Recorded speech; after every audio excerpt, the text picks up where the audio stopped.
With men gaining custody of their children in only 7% of cases, Bob Geldof puts forward his own controversial case for increasing fathers' rights. The programme contains some strong language.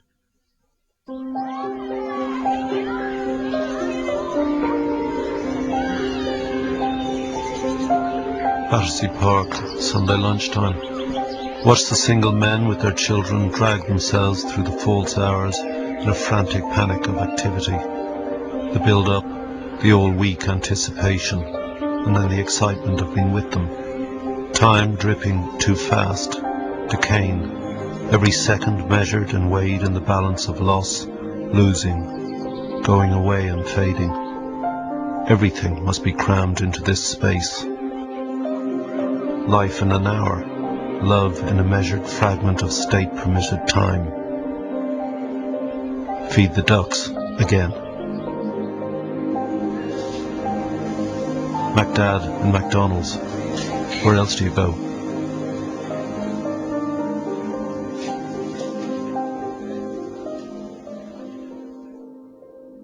When my wife left me almost 10 years ago now, I was bereft.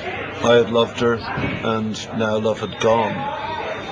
And while at the time I didn't understand what was happening, one has to accept it. What bewildered me and made me grief-stricken was that not just she, but my entire family went away from me. So why were my children gone? Those things that were the best of us. Why couldn't I be with them like I had been for all their lives? I went to the law to try and be with my kids 50% of the time. But like most men who go to court under the family law system in our country, I was left feeling criminalized, belittled, worthless, powerless, and irrelevant. I had entered a world riddled with bias, prejudice, discrimination and hypocrisy. A world where under the guise of justice, children are stripped of their fathers, fathers of their children. This has to change.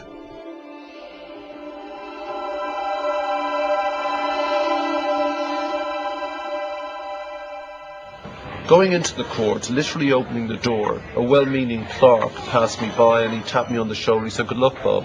And I said, "Yeah, thanks, mate." And he said, "Listen, can I give you a bit of advice?" And I said, "Yeah, please." And he said, "Whatever you do, don't say you love your children." I was taken aback. That was the sole defense I had, if defense is the correct word. And I said, "Why not?" And he said, "Well, the court think it's extreme if a man articulates his love for his child."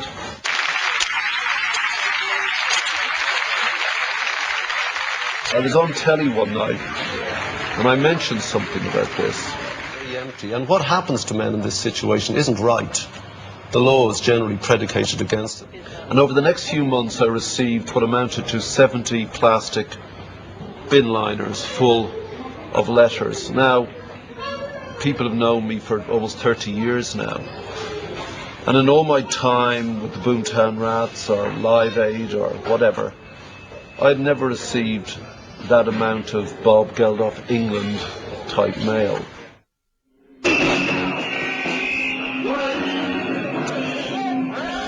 I had no idea there were so many of us out there destroyed by this system. I'd unknowingly struck a chord with tens of thousands of fathers, grandparents, partners, all of them robbed of their children. Quite often drive in the area where I believe she lives, just in case I might see her. But I don't take it any further than that. I'm not even sure I'd recognise her anymore, to be honest. I'm keeping all her cards and everything else. One day when she comes and sees me and finds me, she will.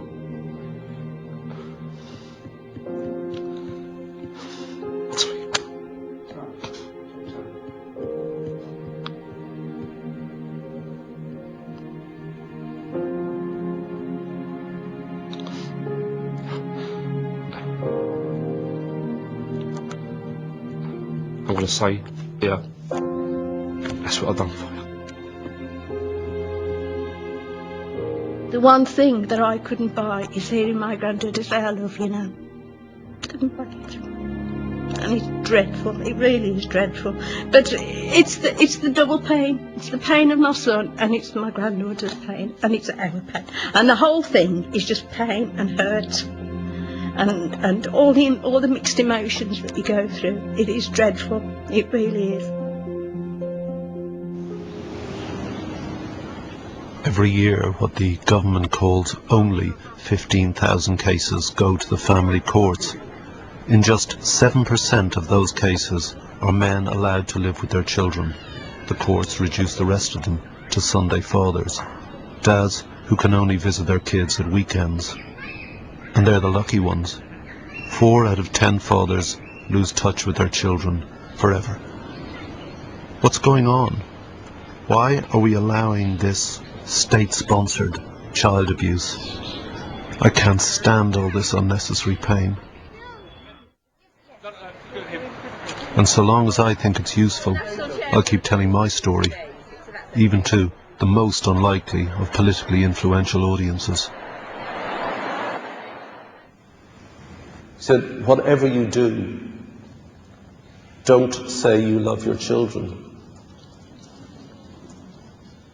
The courts think it unhealthily extreme if a man articulates his love for his children. This stuff is important to all of us. 1 in 4 of all children now live in one-parent homes. Educational standard amongst children of divorced couples are at an all-time low. Children who grow up without fathers are 5 times more likely to be unemployed and 3 times as likely to get involved in crime. 80% of all social housing is for single-parent families, and family breakdown costs the taxpayer at least £15 billion per year. These are the social and economic values of fatherhood. The emotional value is beyond calculation. I'm not a TV presenter, I'm not a journalist, I'm certainly no legal expert, and family law is not my field of expertise, but it is certainly my field of experience. We've all had enough.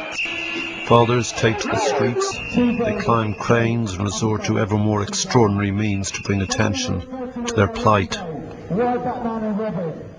Even the Prime Minister and Buckingham Palace were targeted. The frustration boils over, and membership of the many support and campaign groups is growing by the day. Why are you doing it? I do it because of a fundamental motivation out of the injustice of my experience at the hands of the family courts, and I'm doing it for my 2 children. I saw all these thoroughly decent, nice guys, love pouring out of them for their children. They'd quite clearly done nothing wrong, and they got involved in this surreal court system out of which there seemed to be no escape. The injustice is so vile and so contrary to the best interests of the children, which the law suggests that it's supposed to serve, that you just have got to do something about it. It's so unfair what happens to thoroughly decent people that you can't actually stop till the job's done.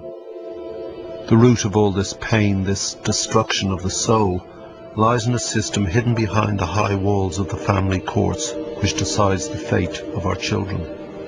Perversely, in a democratic society, these courts operate in total secrecy. There is no way for us to find out how judges make their decisions. I do think we ought to know what's going on.